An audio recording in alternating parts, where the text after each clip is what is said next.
નમસ્કાર દર્શક મિત્રો, ધ લોકસત્તા શોમાં આપનું સ્વાગત છે। વડાપ્રધાન નરેન્દ્ર મોદી આ મહિનાના અંતે એક મહત્વપૂર્ણ વિદેશ પ્રવાસ પર જઈ રહ્યા છે। પહેલા તેઓ જાપાનની મુલાકાતે જશે અને ત્યારબાદ ચીન જશે, જ્યાં તેઓ શાંઘાઈ સહકાર સંગઠન એટલે કે SCOના શિખર સંમેલનમાં હાજરી આપવાના છે।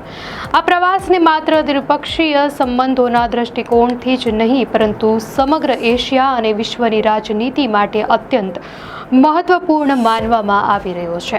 વિદેશ મંત્રાલયમાં સચિવ તન્મય લાલે મંગળવારે યોજાયેલી એક ખાસ પ્રેસ કોન્ફરન્સમાં આ અંગે માહિતી આપી હતી। તેમણે માહિતી આપતા જણાવ્યું હતું કે પ્રધાનમંત્રી નરેન્દ્ર મોદી 28 ઓગસ્ટની સાંજે જાપાન પહોંચશે।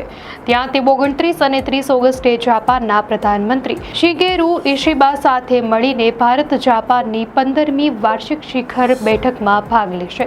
આ બેઠકનું ખાસ મહત્વ છે કારણ કે આ પ્રધાનમંત્રી મોદીની ઇશિબા સાથેની પહેલી વાર્ષિક સમિટ હશે। આ સાથે જ આ છેલ્લા લગભગ 7 વર્ષમાં તેમની જાપાનની પહેલી સ્ટેન્ડ અલોન મુલાકાત હશે। તો વિદેશ સચિવ વિક્રમ મિસ્ત્રી મુજબ 2018માં પ્રધાનમંત્રી મોદી છેલ્લે જાપાનની વાર્ષિક સમિટમાં ગયા હતા। ત્યારથી તેઓ જાપાનના અનેક પ્રસંગો પર ગયા છે, પરંતુ આ વખતેની મુલાકાત સંપૂર્ણપણે દ્વિપક્ષીય સંબંધોને સમર્પિત રહેશે।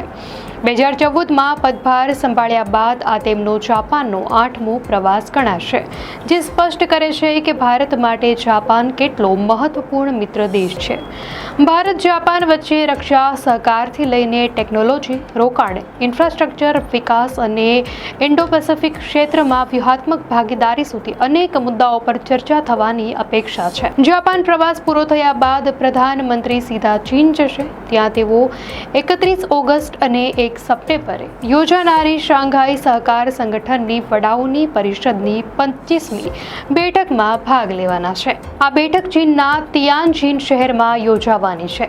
વિદેશ મંત્રાલયના સચિવ તન્મય લાલે કહ્યું કે 31 ઓગસ્ટની સાંજે એક વિશેષ સ્વાગત ભોજનનું આયોજન કરવામાં આવ્યું છે, જ્યારે 1 સપ્ટેમ્બરે મુખ્ય શિખર સંમેલન યોજાશે।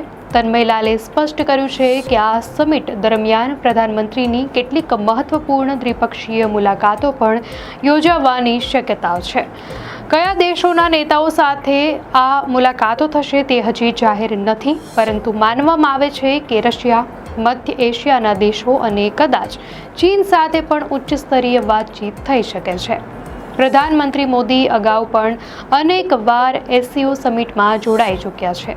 2018માં ચીનના Qingdao, 2019માં Bishkek, 2020માં મોસ્કોમાં virtual, 2021માં દુશાંબેમાં virtual, 2022માં Tashkent અને 2023માં નવી દિલ્હી વર્ચ્યુઅલ ફોર્મેટમાં તેઓ હાજર રહ્યા હતા। એટલે કહી શકાય કે ભારત સતત આ સંગઠનમાં સક્રિય રીતે જોડાયેલું છે। ગણતરી પ્રમાણે હાલ SCOમાં 10 સભ્ય દેશો છે: ભારત, ચીન, Russia, Pakistan, Iran, Kazakhstan, Kyrgyzstan, Tajikistan, Uzbekistan અને બેલારુસ। આ ઉપરાંત અનેક દેશો અવલોકનકર્તા અને સંવાદ ભાગીદાર તરીકે પણ જોડાયેલા છે। ભારત 2005થી SCOનું અવલોકનકર્તા રહ્યું છે અને 2017માં પૂર્ણ સભ્ય બન્યું હતું। આ સંગઠન ખાસ કરીને સુરક્ષા, આતંકવાદ વિરોધ, ક્ષેત્રીય સહકાર અને આર્થિક વિકાસ જેવા મુદ્દાઓ પર કેન્દ્રિત છે। વિદેશ મંત્રાલયે યાદ અપાવ્યું છે કે છેલ્લા કેટલાક મહિનાઓમાં ભારતે SCOની વિવિધ પ્રક્રિયાઓમાં સક્રિય ભાગ લીધો છે। રાષ્ટ્રીય સુરક્ષા સલાહકાર અજીત ડોભાલ, રક્ષા મંત્રી રાજનાથસિંહ અને વિદેશ મંત્રી S જયશંકરે અલગ અલગ મંચ પર ભારતનું પ્રતિનિધિત્વ કર્યું છે। આથી સ્પષ્ટ થાય છે કે ભારત SCOમાં પોતાની હાજરીને અત્યંત ગંભીરતાથી લે છે। ચીનના તિયાનજિનમાં યોજાનાર આ સમિટમાં પ્રધાનમંત્રી મોદીની હાજરી અનેક કારણોસર ખાસ માનવામાં આવી રહી છે। એક તો ભારત અને ચીન વચ્ચે સરહદ વિવાદ અને ગત કેટલાક વર્ષોમાં ઉભેલા તણાવની પૃષ્ઠભૂમિમાં આ મુલાકાત મહત્વપૂર્ણ છે। બીજું, રશિયા યુક્રેન યુદ્ધ બાદ એશિયામાં ઊભી થતી નવી વ્યૂહાત્મક પરિસ્થિતિમાં SCO દેશોનું સહકાર કેટલું મજબૂત થાય છે એ પણ જોવાનું રહેશે। ત્રીજું, પાકિસ્તાન જેવા પડોશી દેશો સાથે એક જ મંચ પર ભારતના પ્રધાનમંત્રી હાજર રહેશે, જે હંમેશા રાજદ્વારી દ્રષ્ટિએ સંવેદનશીલ માનવામાં આવે છે।